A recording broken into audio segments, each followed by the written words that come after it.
So here हमने part 1 में section formula किया था, उसमें हमने समझा था कि सेक्शन फार्मूला के फार्मूलाज क्या हैं। तो हम एक बार रिकैपिटुलेट कर देते हैं। x is equal to mx1 plus nx2 divided by m plus n, और y is equal to my1 plus ny2 divided by m plus n। ये हमारे बेस फार्मूलाज हैं। इसको मैं थोड़ा सा वो भी कर देता हूँ, मिड पॉइंट भी साथ ही कर देते हैं कि अगर हमारे पास कोई पॉइंट है जो मिड पॉइंट है तो उसके कोऑर्डिनेट्स हो जाएंगे x1 plus x2 divided by 2, क्योंकि m की वैल्यू भी 1 होगी और n की वैल्यू भी 1 होगी। ठीक है, और y की वैल्यू क्या हो जाएगी, y1 प्लस y2 अपॉन 2। ठीक है, अब आपको दिमाग लगाना है। हमारा पहला क्वेश्चन जो है वो आदि शर्मा से है, और क्वेश्चन क्या बोल रहा है कि if a and b are 2 points such that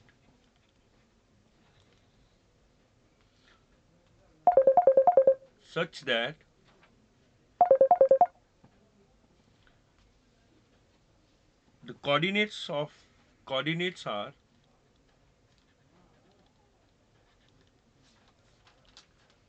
हम coordinates ले रहे हैं -2, -2 and 2, -4. Now find the coordinates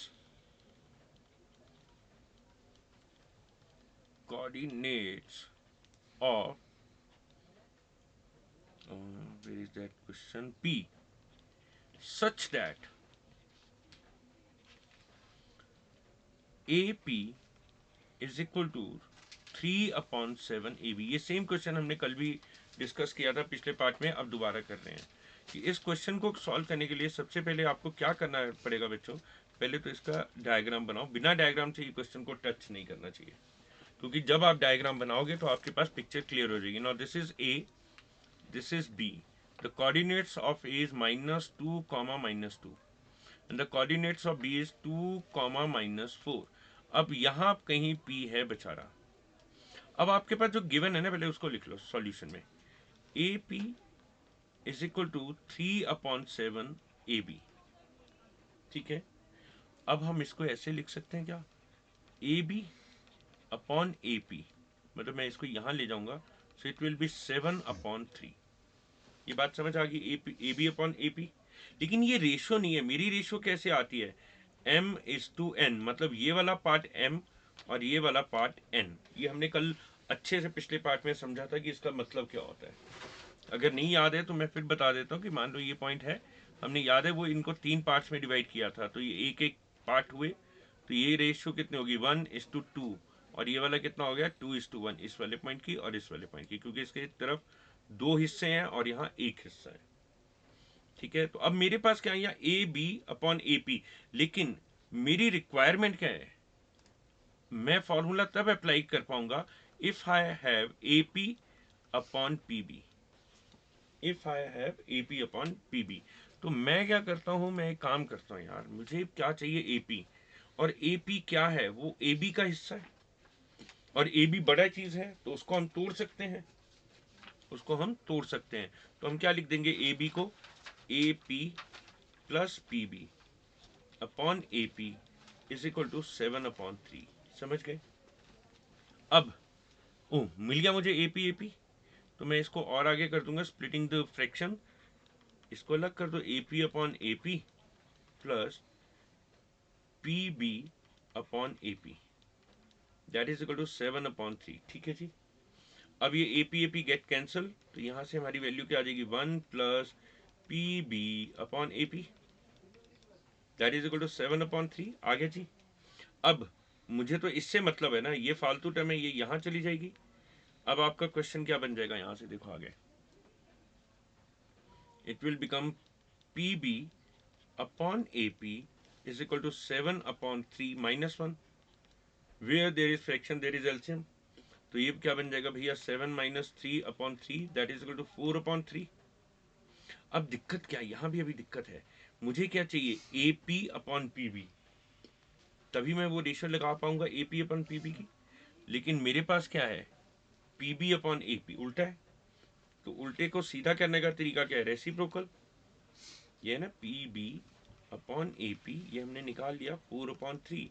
तो अब हम रेसिप्रोकल, टेकिंग रेसिप्रोकल, इसका क्या कर दोगे प्रभु, टेकिंग रेसिप्रोकल, और ये कितना हो जाएगा, AP/PB इज इक्वल टू 3/4।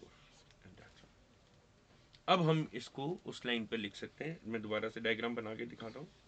हमने हमारे कोऑर्डिनेट थे -2, -2, दैट इज A, और B के कोऑर्डिनेट थे हमारे पास 2, -4, 2, -4, और P यहाँ रहा, और इसकी रेशियो जो हमें मिली है AP/PB की 3:4।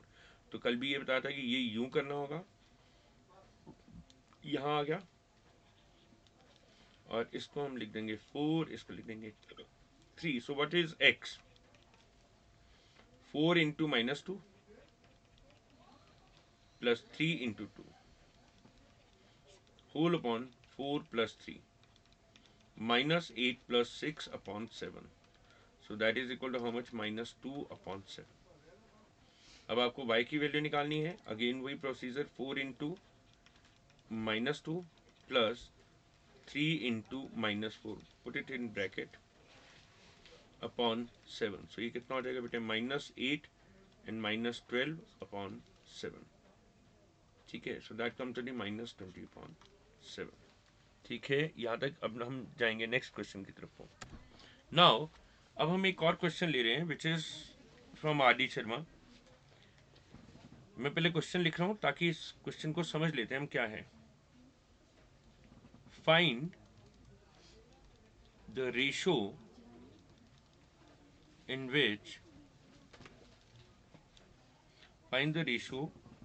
which the line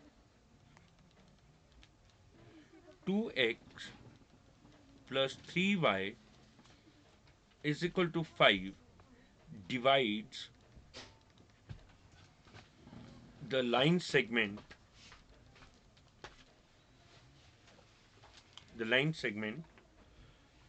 joining the point joining the point joining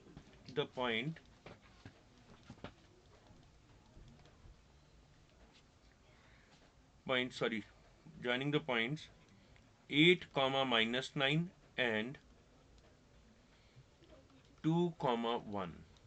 ठीक है, also find the coordinates of point of division। मैंने जरा ऐसे कर दिया। अब हम इसको सॉल्यूशन जो इसका निकालेंगे वो कैसे होगा वो समझते हैं। ठीक है, पहले तो इसको डायग्राम, मैंने आपको हर बार कहा कि हम हमेशा डायग्राम बना लेते हैं। तो मान लो ये पॉइंट्स हो गए A और B, और ये कितने बच्चे 8, -9, और ये हो गया 2, 1। अब वो जो दूसरी लाइन है वो मान लो वो ये है, दिस इज 2x + 3y = 5। अब कुछ ऐसा समझ आ रहा है आपको कि कोई एक चीज हम कैसे करेंगे इस पॉइंट को। ये वो पॉइंट है जो इस लाइन को डिवाइड कर रहा है। तो मजेदार बात ये है कि वो ये वाला पॉइंट इस लाइन पर भी है और इस लाइन पर भी है।